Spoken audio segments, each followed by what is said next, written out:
কল্যাণ বন্দ্যোপাধ্যায়ের বিরুদ্ধে এবার হেয়ার স্ট্রিট থানায় রাজ্যপালকে নিয়ে যে মন্তব্য করেছিলেন কল্যাণ বন্দ্যোপাধ্যায়, বোমা বন্দুক নিয়ে যে অভিযোগ করেছিলেন, সেই অভিযোগের পর এবার হেয়ার স্ট্রিট থানার দ্বারস্থ হলেন রাজ্যপাল।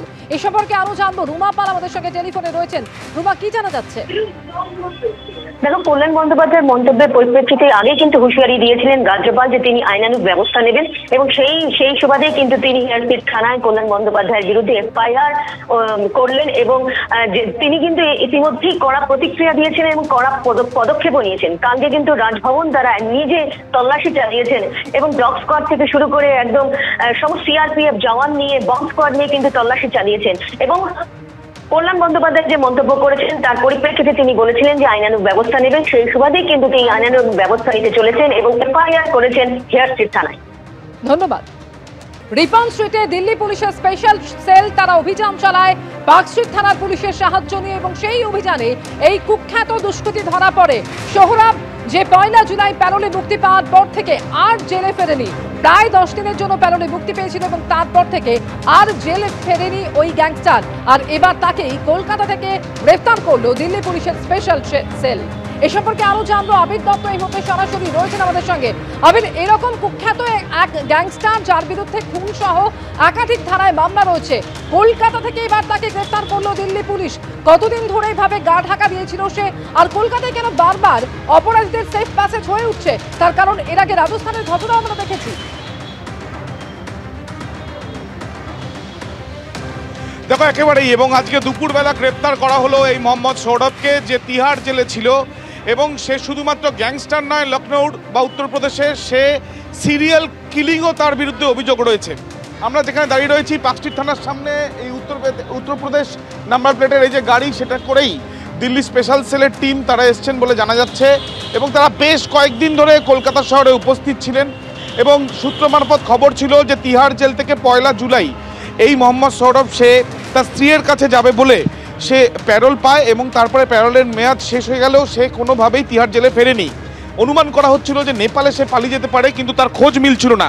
এরপর গোপন সূত্রে খবর পাওয়ার পরেই পার্কস্ট্রিট থানার সঙ্গে যোগাযোগ করে দিল্লি স্পেশাল সেল, এবং তারপর যেটা জানা যাচ্ছে যে তাদের টিম এখানে আসার পর রিপন স্ট্রিটে তাকে ধরা হয়, এবং রিপন স্ট্রিটে যেখানে তাকে ধরা হয় সেখান থেকে যেটা দেখা যাচ্ছে যে একজন ব্যক্তির আইডি প্রুফ সেগুলো ব্যবহার করে সে অ্যাপ বেস ক্যাব, অ্যাপ নির্ভর যে বাইক, সে বাইক সে চালাচ্ছিল, এবং তার বিরুদ্ধে একাধিক অভিযোগ রয়েছে। তারা মূলত 3 ভাই যারা এখনো পর্যন্ত তিহাড় জেলে ছিল তাকে নিয়ে, এবং 2004 সালে তাদের এক ভাইকে খুন করা হয়, এবং তার বদলা নিতে তারা 1 ঘন্টার মধ্যে 3-3টে খুন করে।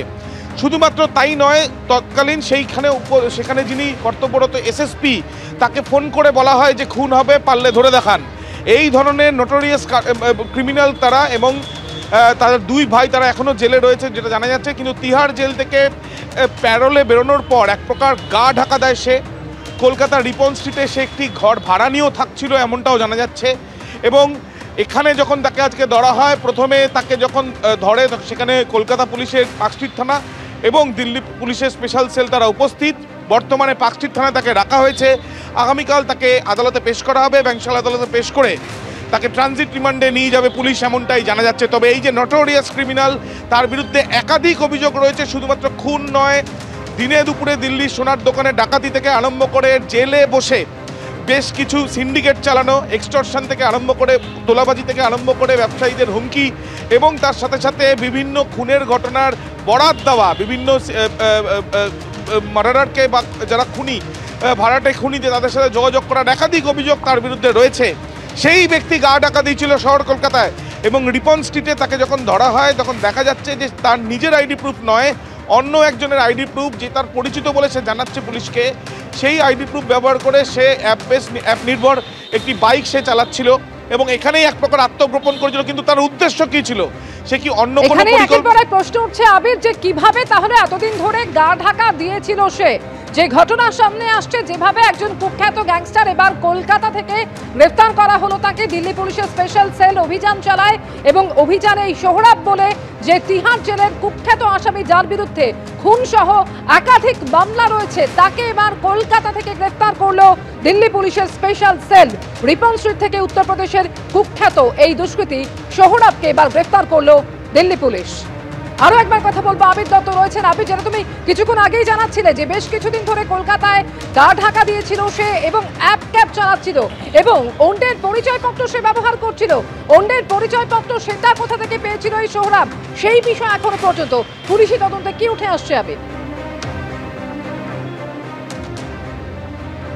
দেখো, তাকে জিজ্ঞাসাবাদ করা হচ্ছে, যেটা এখনো পর্যন্ত তদন্তকারীরা জানতে পারছেন যে এক ব্যক্তি তার পরিচিত তার আইডি ব্যবহার করেই সেই অ্যাপ নির্ভর যে বাইক সে চালাতো এবং এই করেই সে এখানে একটি জায়গা ভাড়া নিয়ে থাকছিল রিপন স্ট্রিটে। এবং ইতিমধ্যে আমরা দেখছি যে পুলিশ, যারা পার্কস্ট্রিট থানার পুলিশ, তারা এই সংক্রান্ত বিষয়ে বিভিন্ন জায়গা থেকে তথ্য সংগ্রহের প্রক্রিয়া তারা চালাচ্ছেন। তাদের বেশ কয়েকজন দলে ভাগ হয়ে গিয়ে তারা এই খবর নেওয়ার চেষ্টা চালাচ্ছেন। কিছুক্ষণ আগে আমরা দেখলাম যে এই যে পাশে দাঁড়িয়ে রয়েছে ইউপি নাম্বার প্লেটের যে গাড়িতে করে 4 জন দিল্লি পুলিশের স্পেশাল সেলের অফিসাররা এসছেন, তারা ইতিমধ্যে জিজ্ঞাসাবাদ করছেন পার্কস্ট্রিট থানায় ওই অভিযুক্তকে, যে তিহাড় জেলে সাজাপ্রাপ্ত আসামি, যে তিহাড় জেলে বসে বিভিন্ন ভিডিও কল করে বিভিন্ন র্যাকেট চালায়, সেখানে এক্সটর্শন অর্থাৎ তোলাবাজি থেকে আরম্ভ করে ভাড়াটে খুনিকে জোগাড় করে দেওয়া একাধিক বিষয়। তার 3 ভাই, এই মোহাম্মদ সৌরভ সহ যে 3 ভাই একটা সক্রিয় গ্যাং লখনৌয়ের, এবং তাদের এক ছোট ভাই খুন হয়ে যাওয়ার পর থেকেই তাদের একের পর এক এই খুনের কিন্তু প্রক্রিয়া তারা চালায়। 1 ঘন্টায় 3 জনকে খুন করেছে, এরকম ঘটনাও তাদের বিরুদ্ধে অভিযোগ রয়েছে। এমনকি পুলিশকে ফোন করে পুলিশ ধরতে পারে কিনা সেই বিষয়েও কিন্তু বলে তারপরেই খুন করা হয়েছিল। অর্থাৎ এই বুঝতেই পারছো তুমি, একেবারে চিত্রনাট্যের মতন পুরো বিষয়টি। এবং সেই অভিযুক্ত যে সাজাপ্রাপ্ত তার একটি নির্দিষ্ট মামলায় সে তিহাড় জেল থেকে পালিয়ে গিয়ে প্রথমে মনে করা হয়েছিল সে নেপালে চলে গিয়েছে, তার স্ত্রীর সঙ্গে দেখা করার জন্যই তাকে প্যারোলে অনুমতি দিয়েছিল আদালত। কিন্তু দেখা যাচ্ছে সে নেপালে নয়, সে রিপন স্ট্রিটে এসে ভাড়া নিয়ে থাকছিল এবং তার আইডি কার্ড অন্য এক বন্ধুর বা আইডি প্রুফ, যেটা বা অন্য কোনো আইডির মাধ্যমে যে এই বাইকগুলো বা এই গাড়ি চালানো যায়, যেগুলো অ্যাপ নির্ভর, সেই রকমই একটি কিন্তু কাজ সে করছিল। তাহলে কি এই কাজ করেই কোনো না কোনোভাবে নিজের খরচা সে তুলে তারপরে অন্য কোনো তার পরিকল্পনা ছিল? এখানে গা ঢাকাই কি শুধু উদ্দেশ্য না, তার অন্য কোনো পরিকল্পনা ছিল? সেটাই খতিয়ে দেখছেন তদন্তকারীরা। ধন্যবাদ আবির। এবিপি আনন্দ, এগিয়ে থাকে, এগিয়ে রাখে।